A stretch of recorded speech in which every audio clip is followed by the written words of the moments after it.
everyone, and welcome back to my channel. Today I have this really pretty glitzy, glamorous look to share. Everyday kind of neutral look even, but really sparkly and fun.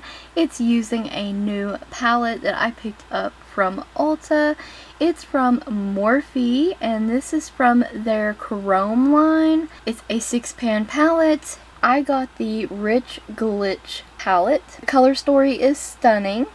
Let's get started. I used the Wet-n-Wild Megalast eyeshadow primer to prime my eyes, and under the eye to catch fallout I used the Sheglam Insta Ready Powder Duo. Of course I am using the Morphe Rich Glitch palette. The names on these shadows are great. Hush Money Champagne Splash, Taupe Tear, Stealth Wealth, Cool Millions, High Brown.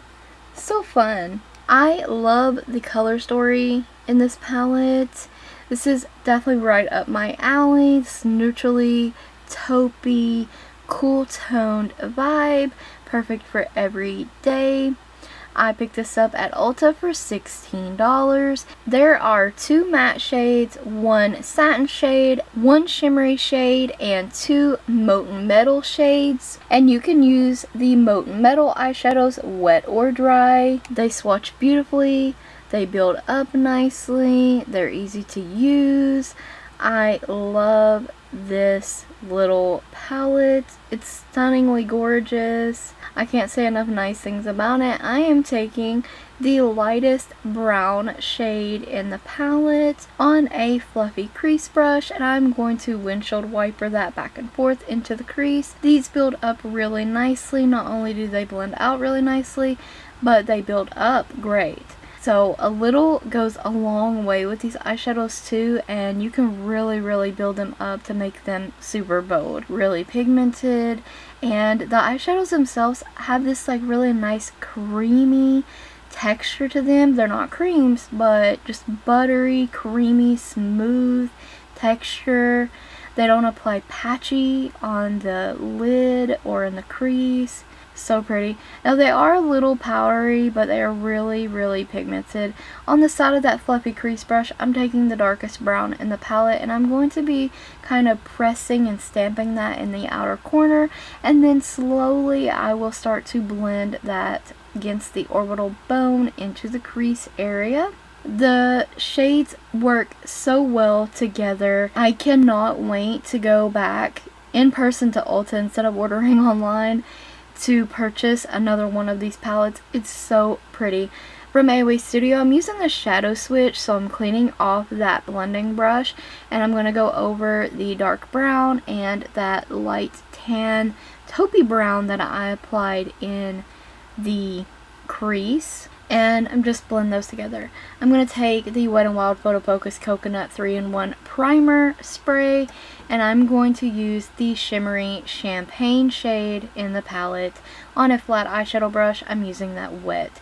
And this is called foiling the eyeshadow. You can also get your brush a lot wetter than this to make them appear more molten and more metal-like.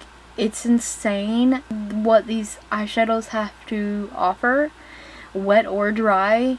And it's so sparkly, it's so shimmery. The camera doesn't do it justice. You'd have to see it in the sunlight for yourselves. I apply this to the lid, kind of like painting it on.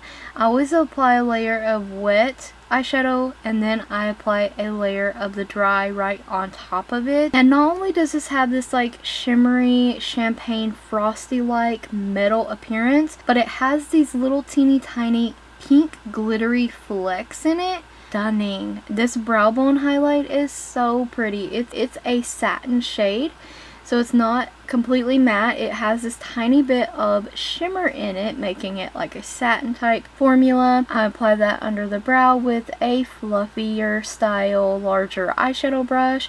I apply it under the brow, and then I start slowly bringing that down into the crease.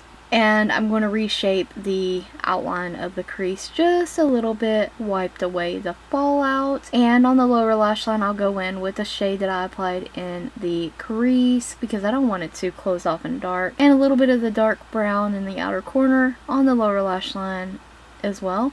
In the inner corner, of course, I am taking the shimmery champagne shade again. This look makes my green eyes pop. It's so pretty. I just can't get over. So the LaColors Gel Eyeliner in Midnight Black and the NYX Epic Smoke Eyeliner in White Smoke. Use those for my tight lining and waterline. And the Loreal mascara, the Air Volume mascara. First time using this mascara. This mascara is okay. I applied a couple coats of it. It doesn't really want to hold a curl too well. It does an okay job at separating. It does an okay job at volumizing. It's so-so. I will continue to use it, but it's just so-so. This hard candy lipstick from the Marilyn Monroe collection is this nude pink lip. I love how the eyes came out. This is just an easy look that I created today. Well, I think it's easy. I hope that you guys enjoyed it too, found the video helpful. Maybe you'll try the look out for yourselves. I do plan on creating many more looks with this 6-pan palette, so stay tuned. I do plan on picking up a couple more of these palettes. The formula is amazing. The look I got is stunning. I am so shocked at those molten metal eyeshadows that I want to try them all. So I know that I want to get the gray toned one, the Cool Tone Gray palette, which is like cyber something, and then I want to get the one that is the jungle one and it has like the shimmery teals and golds in it. Ooh, stunning. And I'm so happy to be trying out Morphe products again. I really loved them back in the day and they're back. I hope you enjoyed the video. Thank you guys so very much for watching. Stay tuned for more videos like this and don't forget to check the description box as well as the cards for additional links and a product list.